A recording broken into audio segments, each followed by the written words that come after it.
Hello ladies and gentlemen, this is Blue Maxima and I'm here checking out Operation Abyss New Tokyo Legacy.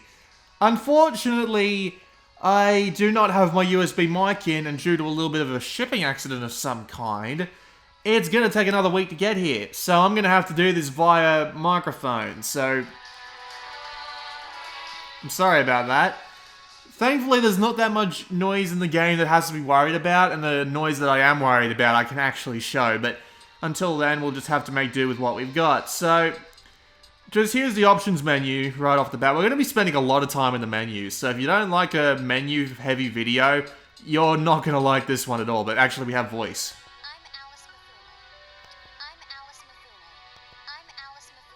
Why do they only have one bloody voice? I don't know. But anyway, so, yeah, we're gonna just have a look here first. Now, you've got two different options for voices, character and labyrinth/battle. I'm not going to bother showing off too much more of the voice because we already heard a bunch of it there. It's basic, nicer level English dub. But oddly enough, it's really thinly spread out. It's like, you hear, the most voices you hear is in like a 5-minute period where every line is voiced, and then it's really, really sporadic throughout the rest of the game. It's kind of ridiculous. I've put about 5 or 6 hours in so far, so we'll just have to look at that later on. And unfortunately, there's no Japanese dub, so you can't swap to that. The reason behind that, they said, is something to do with, what was it? The fact that the game just wasn't programmed to handle the English dub properly, which I can believe, honestly. Alright, so we're just going to be playing on this. There are two different game modes, which are Classic and the other one, which I can't remember the bloody name of. I'm sorry about that. But the normal one is basically you have a bunch of avatars, and then those avatars don't really change or anything. They just get something along the lines of, they just show up down the bottom there. And if you turn on Classic mode, all the pieces of your characters actually show up on them. So if we go to our status menu, as we can see, all my team is dressed in a really weird set of outfits. It's kind of strange. But we'll just ignore that for the time being. Also of note is that you don't actually have a preset character roster. Well, at least a preset character like in Demon Gaze. Everyone is custom in this game. And this is actually the default party that they start you out with. So they actually give you a good party to start out with that you can carry through. At least I've managed to carry it through all the game, because they give you pretty much everyone you need to survive. You get 3 different types of people. You get 3 different types of attackers, I should say, and you get 3 different types of mages. So, we'll get into how all this works in a minute. First thing we're going to do is we're going to go to the CPA headquarters, and this is where you can come to change your formation and make new characters and stuff like that. As you can see, I haven't really bothered to make any new characters, but you can also come to member application, and we'll just go through this to explain how it all works. So, you got your traits, which basically determine what blood code you can use. You can also use trait details, which I really don't understand how this works or how it's relevant to the game. You can customize this to whatever you want. So I could honestly change this to, well, that. And it would just, yeah, I'm not going to claim to know what the bloody hell that is. But anyway, so you can change your looks.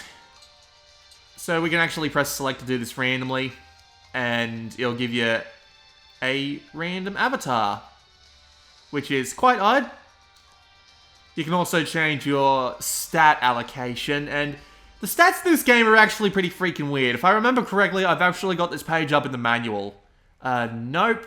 I actually didn't, never mind. There we go. So yeah, you got your strength, which affects your attack power, you got your maximum HP, your accuracy, your evasion, your turn on, and your probability scenarios, which is a bit strange, and also you got your wisdom, your heal code. So everything's very specific. It doesn't actually spread out to any other stuff, like giving you extra physical defense or giving you any sort of like bonuses to spell resistance or something like that, which is really unfortunate. You've also got 60 different voice sets. Sounds very weird coming from that character, but we'll just pick one and move along.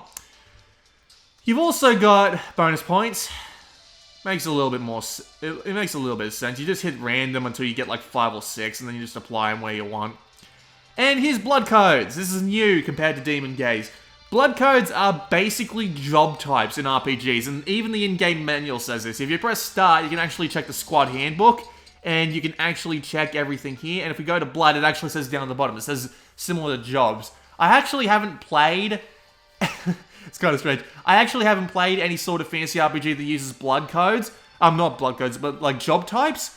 But basically, it's a lot like Demon Gaze, where you picked a specific set of guardian spirits after you beat the crap out of them, and when you level them up, they got a bunch of bonus abilities. But yeah, as you can see, there are a bunch of different types of blood codes you can get, and they're all based on different... I was almost going to say celebrities there. Historical figures. And they all do different things. Like, we're just going to back right the hell out of this. So yeah, that's basically it for the character customization. But you do start with a bunch of different character... Whoops, my formation has gone wrong. Right, I gotta just go back to form my squad again. There we go. So yeah, we got a bunch of different blood codes, and we'll go and have a look in the status screens for these guys now. So... physical characters don't actually get any spells, which is unfortunate. You also come here to put on the equipment, and there's no, like, specific sets of equipment. Like, no specific slots. It's basically just, you just pick all the random stuff that you can fit on your guy here, and you can also come here to drop items. And here's your blood codes. So you can check your blood codes for everyone involved, and what their abilities do. And we'll just back out. We can come here to get missions, but I've already done most of the missions, so it's basically just a bunch of sub-missions at the moment. So you got eliminate different kinds of monsters. I'll be right back. Sorry for the jump cut, I've actually had to move. So, where was I? I was on the mission list. So, the key mission list is your story missions. I've done 6 of them, and they've all taken place in exactly the same dungeon, which is a bit weird. They actually require you to go and actually find a weird token lying on the first floor before it lets you progress to the second and third, and I'd already fully explored the entirety of the bloody area at that point, so it was a bit weird when I had to go back down to the first floor and look somewhere I'd already been. But anyway, there's also the side mission list where they give you quests to kill like random things, and there's also the next main mission, strangely enough. You can also come here to identify variant levels. It doesn't actually work here, but when you're in a dungeon, it'll tell you how high level everything is. So, thank you for your service. Oh look, it's Kaito. He looks like if you pet him, he'd meow. Either that or he'd get a really embarrassed look and run away. But yeah, you can talk to him to see just how dangerous the current area is. You can also come to here just to see all your bloody statistics, and there's the squad handbook again. And the expendium, which just tells you about the stuff. You can check your squad, including changing the squad name. I've just kept the Abyss Company, which is the default one. I don't really think it makes any difference. You can also come to change the name of your Unity skills, which is a bit weird, because Unity down the bottom left there. I'll get into that once I get on the, once I actually get into a game. You can also identify items, but we'll get into that as well, because we've got the development lab to go through. This menu annoys the shit out of me because nothing is named remotely sensibly. Well, almost nothing is named remotely sensibly. So, or at least it's very, very confusing either way. So, the idea is, this game's got a very in-depth item system, so we'll just go into that. So first thing we can do is we can craft stuff. So, basically you can craft things like accessories and armors and stuff like that by using different resources along with different other resources in order to make different things. So we can make enhancements for stuff, and we can also take junk weapons and junk armor that we pick up off the ground from fights, and we can turn them into actual weapons. So as you can see here, every item's also got levels and blood codes it can be used with. So yeah, I don't like the blood codes being represented purely by these letters here, because it is really fucking hard to remember what does what without going back and forth constantly. I mean, I can understand that it might be hard to understand because the whole game feels like it's just a reskin of a fantasy RPG. Like, you could literally just lift this theme and put down a fantasy theme and it wouldn't be any bloody different. That's my main problem with the game, honestly. But yeah, so as you can see down there, you got your blood codes, which basically, my head gets so confused trying to remember all these bloody things, and I have to be constantly looking at my guys. And you can't actually go and check your status screen here, despite the fact that you can actually hide this window, and yeah, it's annoying as hell. You can also strip items for their resources. You can boost items by basically taking 2 of them and using weapon enhancers to make a stronger weapon. And you can also affix stuff, which I actually haven't figured out how it works yet. But you can affix stuff with like plugins in order to get bonuses in terms of things like attack damage and what element it is and stuff like that. And you can also use keycodes. I don't know why those are even there, honestly, because keycodes are just for unlocking stuff. Issue is buy. Like, this is just where you literally go to buy stuff. It's infuriating. Why is it called issue? I don't know. And deliver is sell. It makes sense after long enough, but it's still really, really annoying because it's like you could have just called it buy and sell. You've also got growth points down there, which I mean, GP, come on. The game's set in 2 days into the future Tokyo, and they're still using bloody GP for stuff. You've also got remove glitch, which I'm pretty sure that means cursed item. I mean, come on. What else could it be? You can also come here to identify stuff, which is really freaking weird that you need to identify stuff. Like, trying to save the world here, and you're gonna charge me to tell me what the bloody hell I'm carrying? Multiple times? Sorry, this is just a pet peeve of mine when it comes to games like this. You can also come here just to check your status.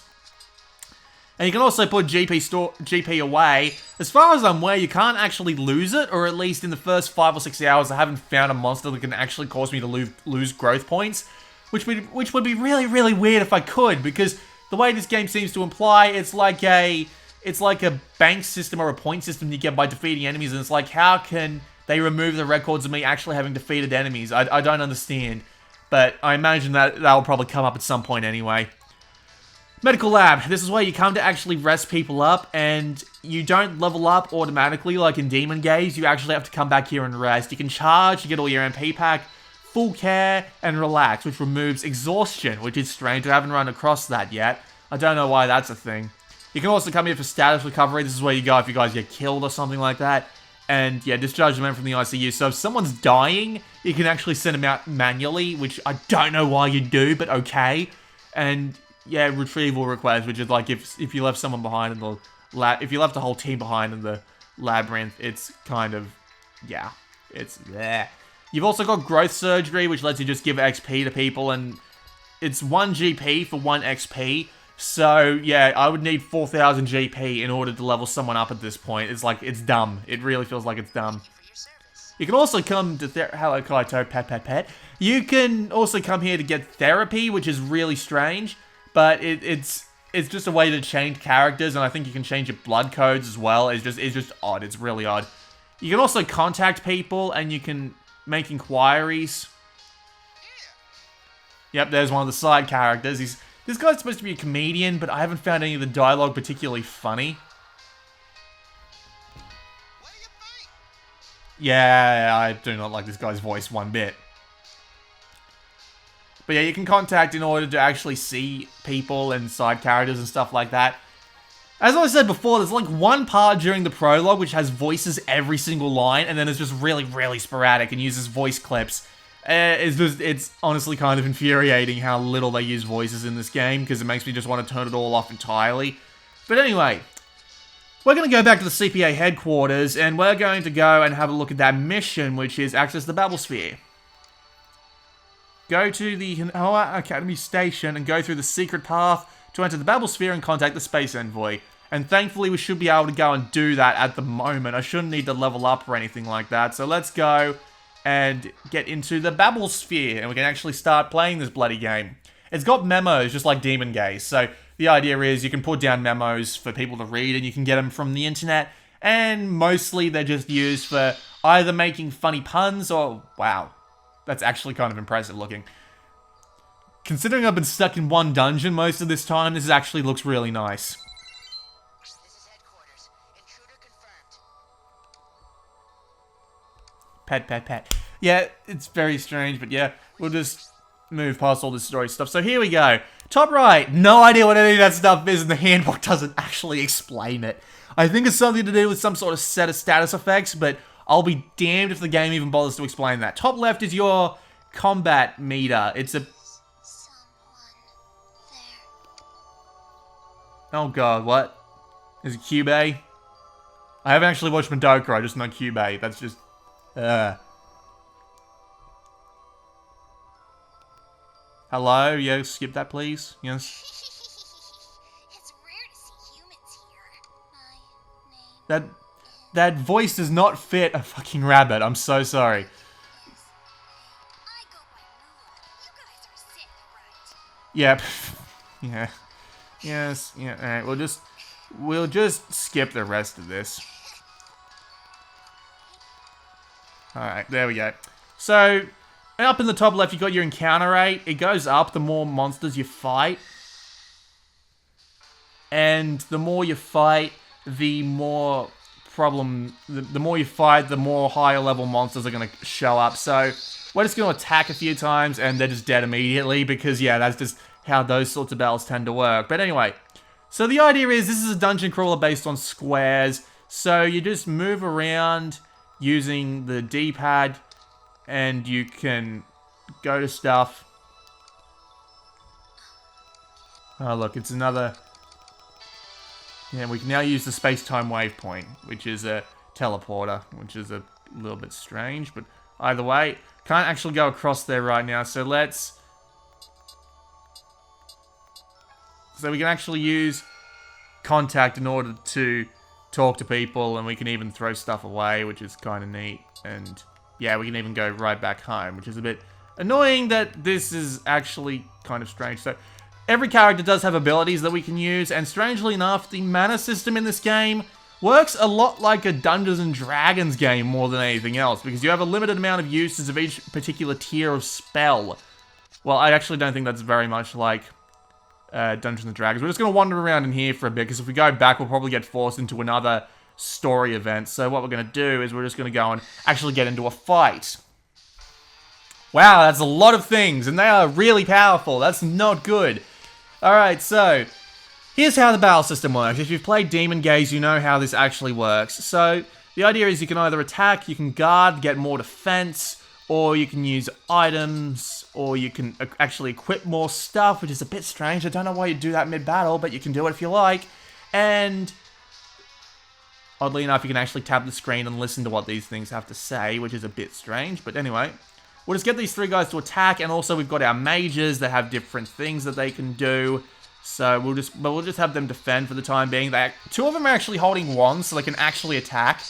But I'm not going to have them attack. So yeah, all your HP and stuff is down the bottom there. Obviously, you've got your evade rates, and you can use a bunch of different spells in order to encourage things like using lots of status effects and stuff like that. We'll just finish off this battle.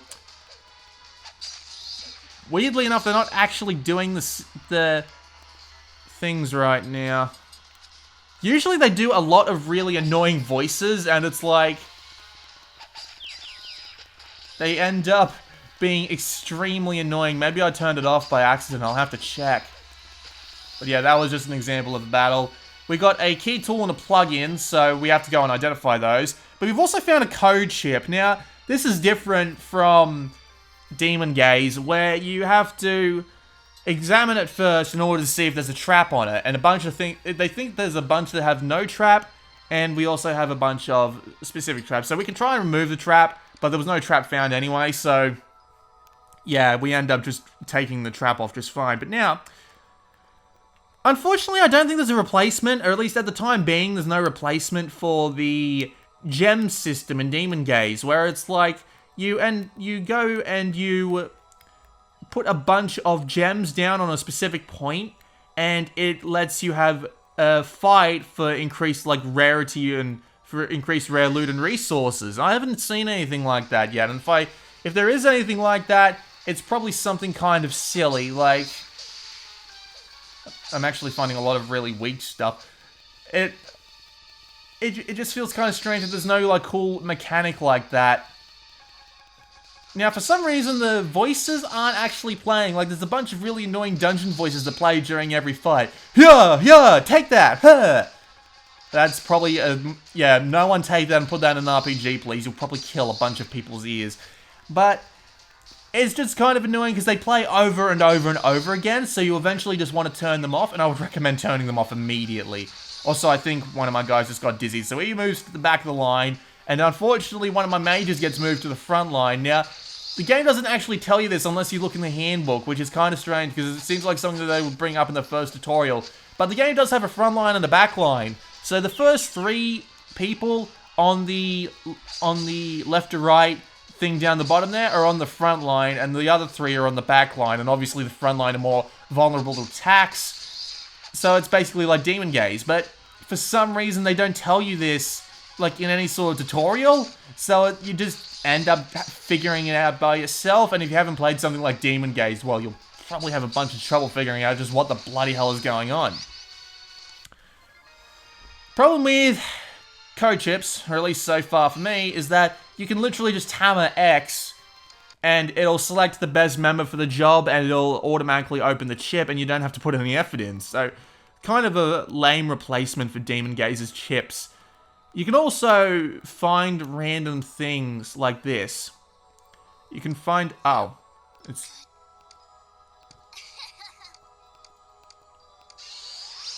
Oh, she's a free heal, huh? We can even talk. For some reason, I don't know why. Well, you know, we're out.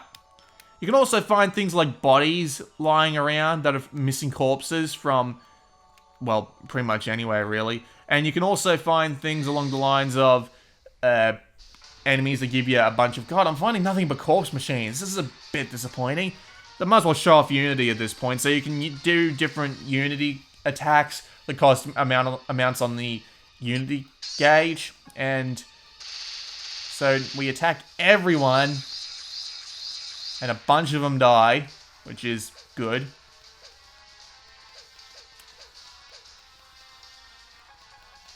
I will go and remember to check for why the voices aren't playing as soon as this battle is over. But, yeah, as we can see, to be honest with you, for the first 6 hours of this game, it's basically been exactly the same thing. Just go into a dungeon, fight things until you're out of health, use your magician's exit gate spell, because they do have an exit gate spell, to get the hell out of dodge, and rinse and repeat until your goals are done. I honestly find myself getting quite bored with this. I'm not going to say that it's not enjoyable, because there is definitely that sort of Demon Gazy feel to it, where you just end up playing it for a few hours in a bit of a trance. But at the same time, it's just a bit more dull, because I don't feel engaged with the story at all so far. It's been relatively boring most of the time, because I don't feel like I'm invested with any of these characters, because none of them are related to the story in any way. It's just a bunch of random crap. I don't know what the deal is. There's also just a bunch of side characters who are boring as sin. Like, at least with Fran in Demon Gaze, she was this interesting, like, dragon cross egg-laying thing that looked like a weird just tavern owner. It was interesting. It kept you entertained, even if it was a bit silly at times. There's that little always sleeping girl that would walk behind. And that would walk behind in random scenes and stuff like that. It kept you engaged. This game tries to play it entirely seriously, and I haven't been this bored playing a dungeon crawler for ages. It's just, I'm not feeling it at the moment at all. I can understand why some people might enjoy the more serious approach to all this, but me right now, I am not feeling it. I'm gonna have to go back into the other dungeon and start fighting stuff, aren't I? Because this is actually a really boring set of enemies to fight. I don't understand why this is here. Maybe I'm a little bit too over-leveled at this point, but yeah. See, one of those things up there is to go on and lit up, and I don't understand why it's lit up, because the game doesn't actually tell you. But anyway, I'm gonna hit the return gate? Oh no, I can just go here and go straight home, can't I? Yep. Different idea. We'll go to the... Not the Morimoto High Rise. We'll go to the Gakuto Sewer, and we'll just wander around here for a bit. I'm already 20 minutes into the video. But yeah, as I was saying, it's just entirely serious, and it bores me to tears. I'm so sorry that it bores me to tears, but it bores me to tears. Thankfully, we can also come to the map and actually automatically go to where we're supposed to be going. Unfortunately, I came into the wrong gate, so we should be able to come straight here. We'll probably run into something along the way, but that's just generally how it goes. And we can actually unlock this. Yeah. Thankfully for... Whoops. Thankfully for us, we have the best party. And admittedly, the game isn't actually that much of a challenge. They don't offer difficulty levels or anything like that like they did in Demon Gaze either. So if the game's too easy or too hard, well, tough shit. Maybe for those of you who are actually familiar with the Demon Gaze formula, I'd recommend you go and build your own party right out of the gate without really knowing what you're doing, because the game's actually fairly easy to handle otherwise. It's a little bit disappointing, yes, but yeah. So what we're going to do is we're just going to... Whoops. Shouldn't have done that. We'll go and we will activate our float spell, and we'll just wander around here for a bit. There are actually enemies that are more interesting than just a bunch of those corpse pushes here. Now, for all I know, this game might get better, but it's just bog standard. The story is boring to me personally, and I just find myself not enjoying it anywhere near as much as I enjoy Demon Gaze. I'm just, honestly, a fair bit bored. Maybe it gets better later on, but I mean, I was engaged by Demon Gaze pretty freaking quickly. For this game to be relatively boring as it is... See, I don't even need to press any buttons. I just need to hammer X, and I just get all of that. But let's go and actually have an interesting Oh! Okay, we found a wanted variant. We found the ogre that we were looking for, so this will be fun. Hey, hello, Kaito. You still look like you want a pet, but you want a very angry pet. But anyway, so... Yeah, it can result in fatal injury. So finishing off what has a chance to strike. So let's fight this SOB, and we'll call this video to an end here. Now... There's a bunch of complicated menus, the story's boring as sin, and it's basically Demon Gaze, but without the interesting little loot mechanic, and with a bunch of different RPG job systems. Does this mean the game's a bad game? No, it really doesn't. I'm still enjoying it to a point, but I'm not enjoying it anywhere near as much as I was enjoying Demon Gaze, honestly. I'm just a little bit disappointed by it, honestly, because it just feels like... It just honestly feels like I'm just getting bored and I'm doing the same thing over and over again. It's not great. Ooh. Yes, we will use Defense Builder, because that actually might be useful. But yeah, anyway, we're just beating the shit out of this ogre, and everybody's getting hurt. So thankfully I do have a mage that can heal up, so we will continue using Head Down on the ogre, because that's what we do. We'll also use Firework, because that seemed to be quite effective. But yeah, despite all that, it does all come together in the sort of sense that it's still relatively enjoyable. It's dead? Seriously? I must have been really over-leveled for that fight. Good lord. Oh well. Didn't even get the fire attack. Typical. But anyway, we'll just put guard on. Unfortunately, my attack mage has actually been poisoned, but yeah. That was a really weird fight. I'm surprised I'm that overpowered, but yeah. The game is still enjoyable, and for people who actually like dungeon crawlers, if you like Demon Gaze, you'll probably like this, despite it being relatively confusing. It's still kind of enjoyable, but I don't find myself enjoying it anywhere near as much as I did Demon Gaze. Like... I've only put 6 hours into this, like, Jesus, I must have put a ton of time into freaking Demon Gaze. I still need to finish that, but I did get over halfway through the game, which, I mean, for me, that's bloody rare. The fact that I didn't really put that much time into this game really should tell you how much I haven't been enjoying it. Let's just using any poison on her, and we'll probably just burn a multi-care, there we go. I'll go wander around a bit more, because, I mean, I'm not going to just leave it on that. I'm surprised I found the ogre so easily, and I'm surprised I defeated it so easily. Good lord. But it is still enjoyable. It's just something that if I had to choose between this and Demon Gaze, I'd go with Demon Gaze any day of the week. It's much more Hello again. Why did you show up again? I was gonna beat the crap out of you twice. All right. We'll just put everyone on. We'll just attack, because why not?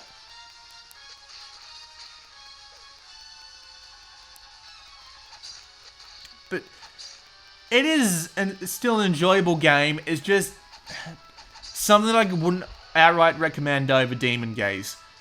If you enjoyed a Demon Gaze anyway and you're looking for more Demon Gaze, well, oh god, another one?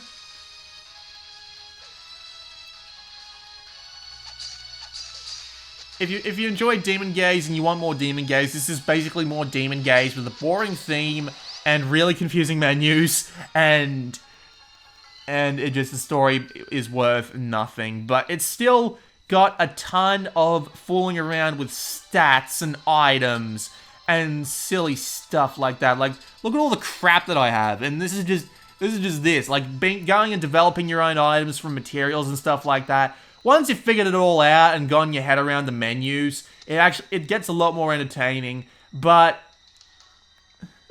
it's just, yeah, if you're looking for a dungeon crawler to really get started on, I would say start with Demon Gaze.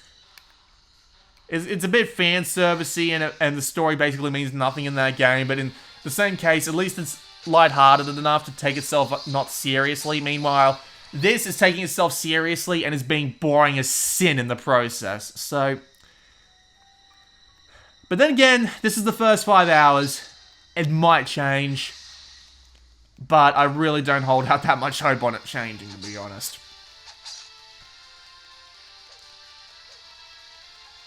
So, who knows? After this battle, I'll call it to an end. I just, I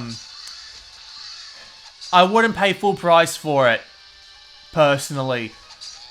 Maybe wait for it to go on sale. I mean, Demon Gaze was good enough that I'd recommend that game at full price. This is just a little bit more dull and a little bit more confusing, so I wouldn't recommend it for anyone who isn't actually into this genre.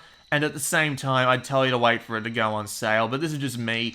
If you're really desperate for more Demon Gaze, this isn't that bad of a deal, and you'll probably get a lot of time out of it, because it's a dungeon crawler. That's what dungeon crawlers are supposed to do. You'll get a ton of time out of it. But at the same time, I just tell you how I feel, and honestly, I'm bored. I've been bored for a while, and I just, yeah. That's how I feel about Operation Abyss.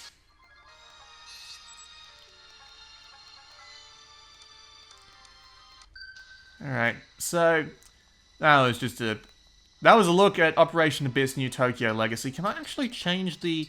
yeah, I had it turned off. Alright, I'm gonna do one more battle just so you can hear this and just, you'll understand why you'll want to mute it immediately. There are random encounters, including... let's just make our way over here. Thank you, Auto Walk.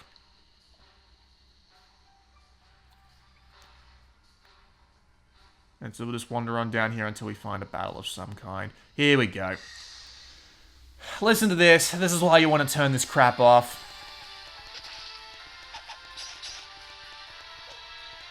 Wait, did I save it? Did I save it? Can't tell until the end of the battle. Great. Really not that big of a deal to actually just stick around here and just beat the crap out of everything, because nothing seems to want to do damage to me right now. Alright, let's go back and check to make sure that I didn't actually save that. Whoops. Okay. Now it's saved. Why is return to title there? Why does it have to be right on top of the screen? Okay, come on, battle. Where's the battle? Because you really need to hear this. Trust me.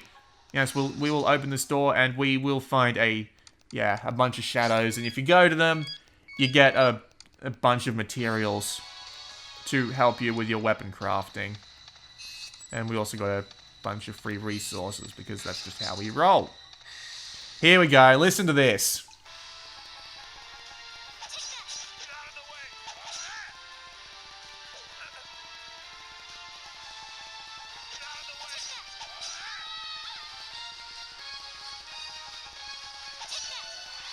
Imagine that every bloody battle. You can understand why I turned that off almost immediately.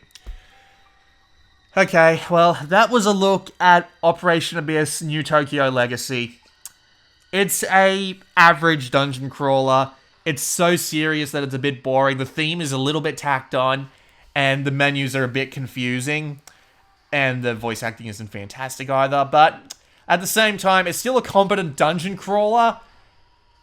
but it doesn't really have that much interesting going for it, at least at this point of the game, and I would honestly recommend Demon Gaze any day over this.